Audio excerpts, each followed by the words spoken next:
Okay, so we're going to go ahead and finish creating our making inferences anchor chart. So make sure you have your reader's notebook. Remember, our making inferences anchor chart is under our mini lesson tab. So open up your mini lesson tab and look for making inferences. Okay. And we did this part on one day, this part on Friday, and then today we are going to do this bottom part right here, and we're going to title it. So just like whenever we were making predictions, making our predictions anchor chart, we titled the bottom part. So how can we talk and write about predictions, right? And these bottom sentences are our sentence starters or sentence stems, because these sentence stems or sentence starters, we use these to help us talk and write about a certain reading skill. Okay, so this part right here, down here, we're going to title it. I'm going to get out a pen. Let's see. How. So this is like a subtitle, because this part right here, so what do you think? That's our subtitle. And this part up here is our main title, which is making inferences anchor chart. Okay, so down here, we're going to subtitle it how. It's a question. So how can we talk?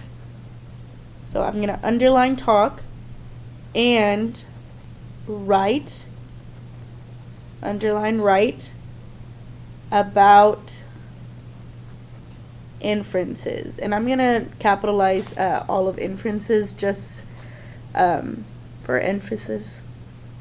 Inferences.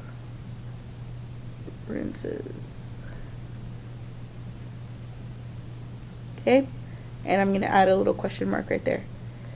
Inferences. How can we talk and write about inferences? Okay, and what I'm also going to ask you to do is you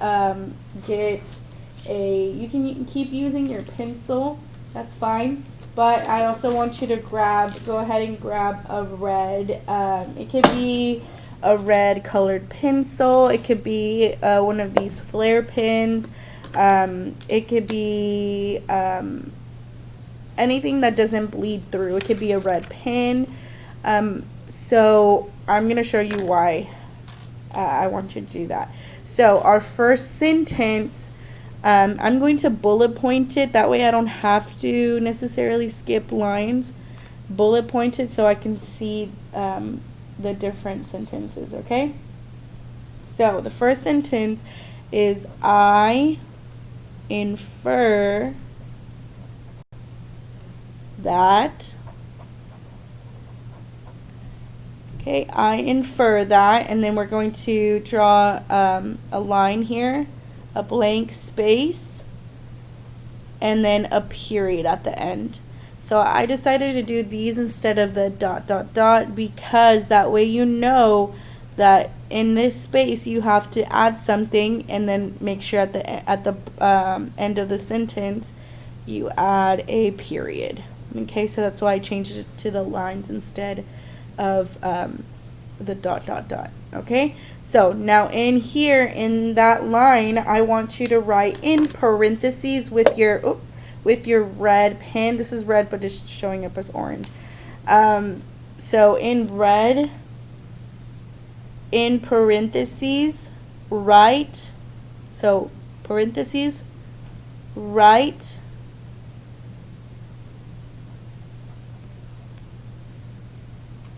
or slash state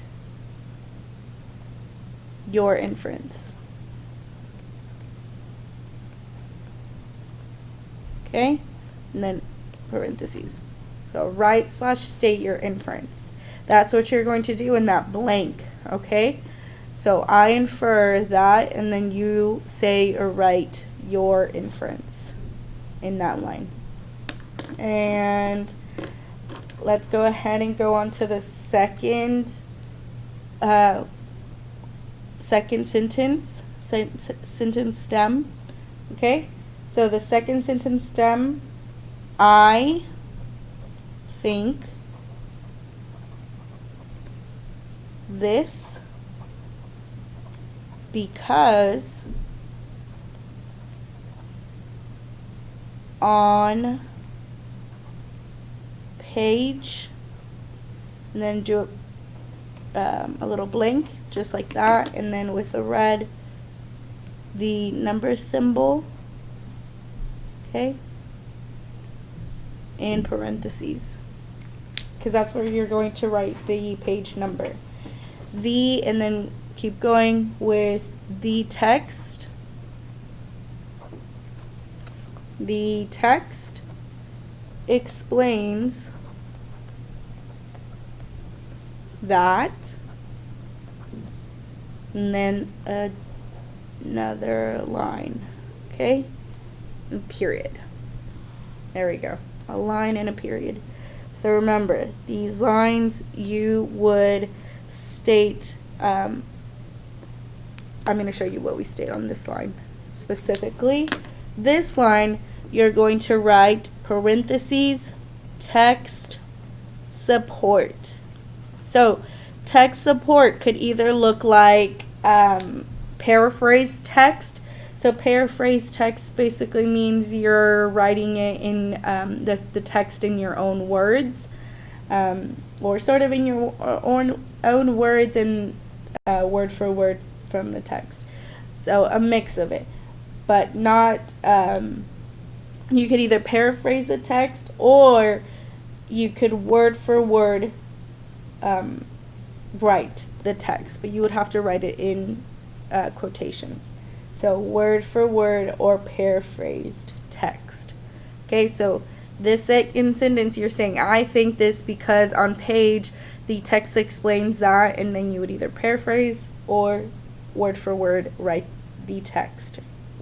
Okay, and also we wrote here page, but sometimes you could be using inferences, let's say on an SBA, a benchmark, the STAR. You could be inferencing on short passages. Okay, so when you're doing that, you would either instead of putting page number, you would probably put paragraph number, because you know on exams usually they have the paragraph number off to the side, or line numbers. Sometimes with poems you have numbers off to the side for each line. So just depending on the number or what you are looking at or what you are trying to make an inference for.